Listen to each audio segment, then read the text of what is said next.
Hi friends, இன்றைக்கி எங்கள் வீட்டில் காய்கறி வாங்கியாச்சுங்க. ஊர்லேருந்து வந்தோடனே ஃப்ரிட்ஜு க்ளீன் ஆகிட்டு காலி ஆயிடுச்சு ஃப்ரிட்ஜு வந்து. அதனால் காய்கறியெல்லாம் வாங்கிட்டு வந்துட்டேன். கருவேப்பிலை தழை, மல்லித்தழை, புதினா, பப்பாளி பழம், காலிஃப்ளவரு, முட்டைக்கோசு, சுரைக்காய், பாவைக்காய், கேரட்டு, பீன்ஸு, அப்புறமா வந்து பூண்டுங்க. பூண்டு, கோவங்காய், கத்திரிக்காய், உருளைக்கிழங்கு, மாங்காய், பீன்ஸு எல்லாமே வாங்கியாச்சு. சின்ன வெங்காயம் எல்லாமே வாங்கியாச்சு. உங்கள் வீட்டில் நீங்கள் காய்கறிலாம் வாங்கியாச்சா?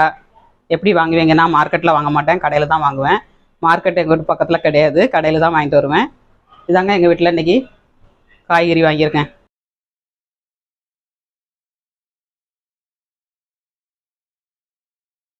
பதினஞ்சு நாளைக்கு ஓடும் எனக்கு தாராளமாட்டு. இந்த காய்கறி வந்து 2 பேர்னால அதிகமாக யூஸ் பண்ண மாட்டேன், கொஞ்சம் கொஞ்சமாக தான் காலியாகும்.